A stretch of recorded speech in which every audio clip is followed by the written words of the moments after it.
Prodi Manajemen Pendidikan Islam, Fakultas Tarbiyah dan Ilmu Keguruan, Universitas Islam Negeri Sunan Kalijaga, Yogyakarta.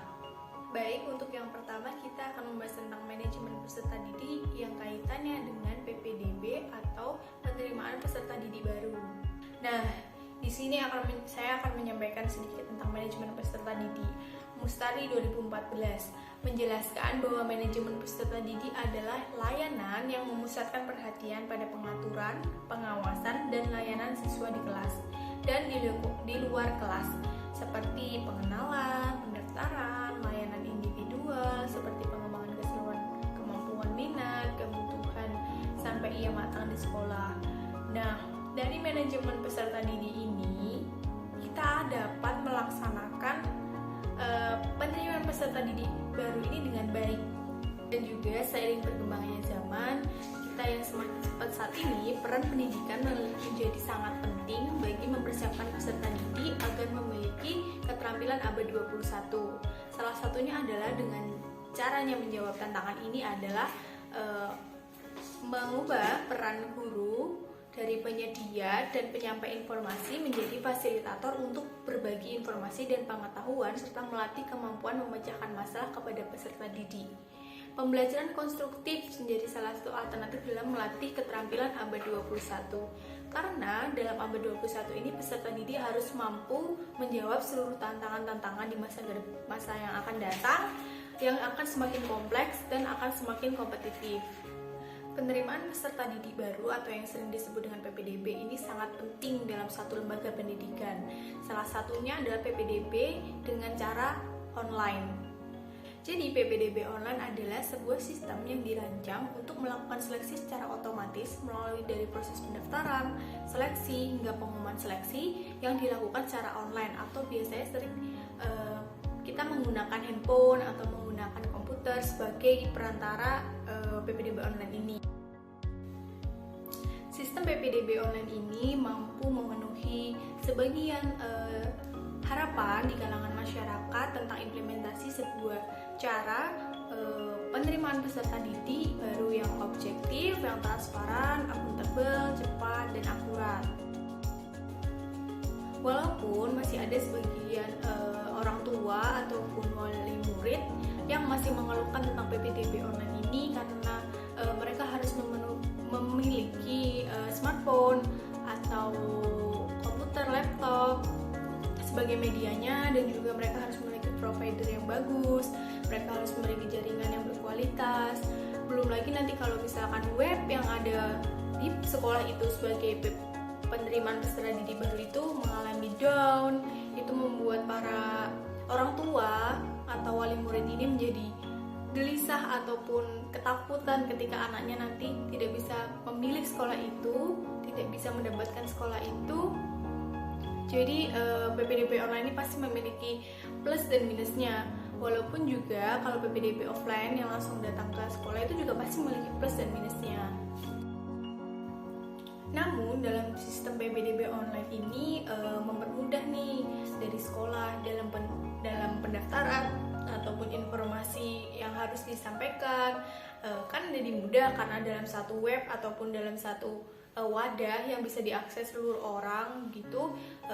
Dan juga pengolahan data dari pendaftaran ini lebih mudah karena dia menggunakan komputer, dia menggunakan sistem yang jelas dan tidak bisa diubah-ubah. Bagi calon peserta didik sebenarnya ini juga menguntungkan karena mereka tidak harus pergi ke sekolah untuk menanyakan hal yang ingin ditanyakan, tinggal saja membuka web atau menghubungi CP yang tertera gitu untuk bisa. Nah, kelebihan dari penerimaan peserta didik atau PPDB secara online ini dijelaskan oleh Julio pada tahun 2015, yaitu yang pertama, mutu pada pendidikan semakin bertambah dari sebelumnya. Yang kedua, menjadikan sistem penerimaan peserta didik baru ini lebih transparan, lebih akurat, lebih efisien begitu, dan juga lebih relevan bagi kita yang akan masuk ke suatu lembaga pendidikan. Yang ketiga, mempermudah orang-orang untuk terhubung informasi antara sekolah, antara wali murid, antara siswa, begitu mudah untuk diakses seluruh masyarakat. Dan yang keempat yaitu membuat basis dari masing-masing sekolah itu secara akurat Jadi informasi yang harus disampaikan di dalam web itu harus akurat, harus sesuai dengan keadaan yang ada di lembaga pendidikan. Yang kelima, kegiatan penerimaan peserta didik menjadi lebih efisien. Bayangkan ketika zaman dahulu nih, kita kalau misalkan mau mendaftar sekolah, kita harus berantri panjang sekali demi mendaftarkan diri kita ataupun ada saudara yang akan mendaftar ke lembaga pendidikan, ya harus antri lama, harus dengan waktu yang seharian, membutuhkan biaya, membutuhkan waktu yang lebih lama. Nah, dari PPDB online ini kita dapat mengefisienkan segala waktu, transportasi, dan lain-lain. Untuk lebih lanjutnya, prosedur penerimaan peserta didik ini ada 7. Nah, kita bahas satu-satu. Yang pertama adalah pembentukan panitia. Jelas itu harus ada, karena kalau tidak ada pembentukan panitia, tidak akan terkoordinir dengan baik program ini. Yang kedua, rapat penerimaan peserta didik. Setelah kita bentuk panitia, kita harus mengadakan rapat, harus mempersiapkan segalanya itu melalui rapat itu. Kita diskusi dan menyampaikan argumen-argumen supaya pada saat penerimaan peserta didik ini berjalan dengan baik. Yang ketiga adalah pembuatan, pengiriman, atau pemasangan pengumuman. Nah, ini tadi fungsinya dari pengumuman adalah untuk promosi supaya masyarakat itu tahu sekolah ini bagaimana, sekolah ini memiliki apa, kualitasnya bagaimana. Yang keempat adalah hari pendaftaran calon peserta didik. Nah, ini harus diadakan. Kalau kita sudah melalui proses yang tadi, ternyata pas acara yang intinya tidak diadakan, percuma ya. Jadi yang kelima adalah seleksi peserta didik baru. Kan banyak juga nih syarat-syarat, misalkan harus ada tes Al-Quran, harus ada tes akademik, begitu kan tergantung dengan kebijakan sekolahnya. Dan yang keenam adalah penentuan peserta didik diterima ataupun tidak. Nah, pengumuman ini juga bisa disampaikan melalui online, misalkan dengan surat elektronik yang dikirimkan kepada wali siswa, ataupun dengan pengumuman di web yang dipasang sebagai pengumuman peserta didik yang diterima.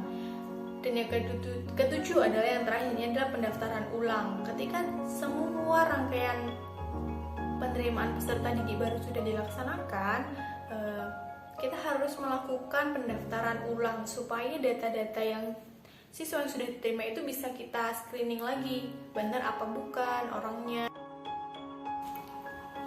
Nah, tidak terasa penjelasan saya sudah sampai di akhir acara nih.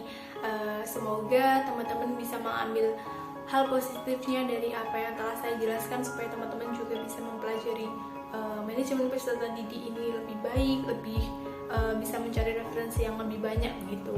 Terima kasih teman-teman sudah mau menonton sampai akhir. Sampai ketemu di lain video.